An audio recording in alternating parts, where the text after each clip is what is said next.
Finally আমি আমার কোরবানির ঈদের ব্লগ নিয়ে চলে আসলাম।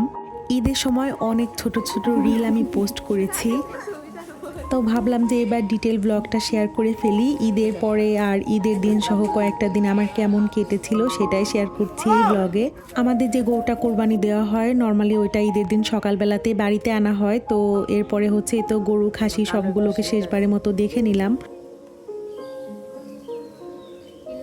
এই তো গরুটা যেতেই চাচ্ছিল না কোরবানি করার ওখানে, এত মন খারাপ লাগছিল। আরও বেশি খারাপ লাগছিল যে একটা গরুকে কোরবানি করা দেখে সাইডে আরেকটা গরু পুরা কান্না করে দিছে। তারপরেই তো বাসায় এসে আমি একটু রোস্ট আর পোলাও রান্না করছিলাম। আমার শাশুড়ি মা গরু খাসি একদমই খান না, তো ভাবলাম যে একটু রোস্ট করলে আম্মু আরাফাইল সবাই খেতে পারবে। তারপরেই তো আমাদের খাসিটার মাংস বাসা চলে আসে, আর এদিকে আম্মু আরাফের বাবা সবাই মিলে এগুলা হচ্ছে মানে বন্টন করবে, কোথায় কতটুকু রাখবে সব কিছু দেখছিল। এরপরেই তো গরুটাও বানানো কমপ্লিট হয়ে যায়, আর তারপর হচ্ছে গরু মাংস বাসায় চলে আসে। তো আমি ভাবলাম যে আগে খাসির মাংসটা উঠিয়ে দেই আর গরু মাংসটা পরে রান্না করব। আমার শাশুড়ি মা গরু খাসি কোনো কিছুই খান না, তবে আম্মু মাংস বিলু বন্টন করা বা ভাগ করে রাখা এই কাজটা অনেক বেশি এনজয় করেন। প্রতিবার ঈদের মাংস রান্নাটাও দেখা যায় হয় আরাফের বাবা করে, না হয় আরাফের দাদু করে। আমি মোটামুটি শুয়ে বসে সময় কাটিয়ে দেই। আরাফাইল তো গত বছর আরও বেশি ছোট ছিল, তখন আমি আমার বাবার বাড়িতে ঈদ করেছিলাম, আর তার আগ পর্যন্ত আসলে শ্বশুর বাড়িতে আমার ঈদ করা হলেও সবসময় আম্মু বলতো যে তুমি বাচ্চাদের টেক কেয়ার করো, আমি এই দিকটা সামলে নেব।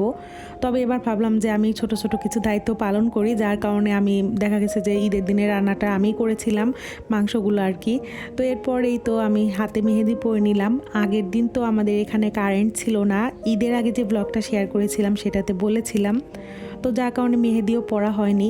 তো ঈদের দিন সন্ধ্যার টাইমে ভাবলাম যে বসেই আছি তো একটু মেহেদি পরে ফেলি। আর এবার অনেক কিছু কিনেছিলাম চাঁদরাত সেলিব্রেশন করার জন্য, বাট কোনো কিছুই করা হলো না।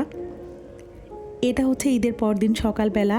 ঈদের সময় বাড়িতে মাংস থাকবে এটাই স্বাভাবিক, সেই সাথে হচ্ছে সকাল সকাল রুটি বানানো হয়েছিল।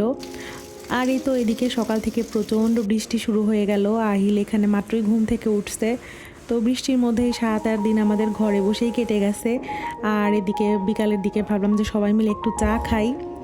এরপর পরদিন সকালবেলা আমার আম্মুর বাসায় যাওয়ার পালা। অবশেষে ঈদের পরদিন আমি বাবার বাড়িতে যাচ্ছি।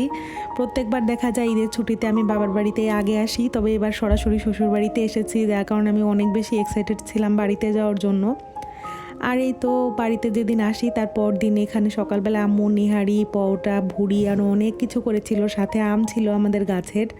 ওই দিন দুপুরবেলায় আমাদের নানু বাড়িতে দাওয়াত ছিল, আর ওই দিন দুপুরবেলা নানু বাড়িতে যাওয়ার সময় আমাদের ছোট্ট একটা অ্যাক্সিডেন্ট হয়, যার কারণে নানু বাড়িতে গিয়ে আর কোনো ভিডিও করা হয়নি।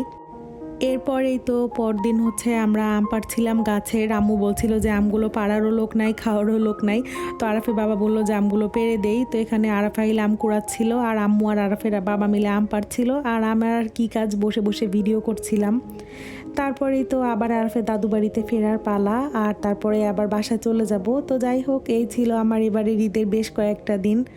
আসলে যখন মন চেয়েছে ভিডিও করেছি, যখন মন চেয়েছে নিজের মতো করে রিল্যাক্স করেছি, এভাবেই আমার এবারের ঈদের ছুটিটা গিয়েছিল।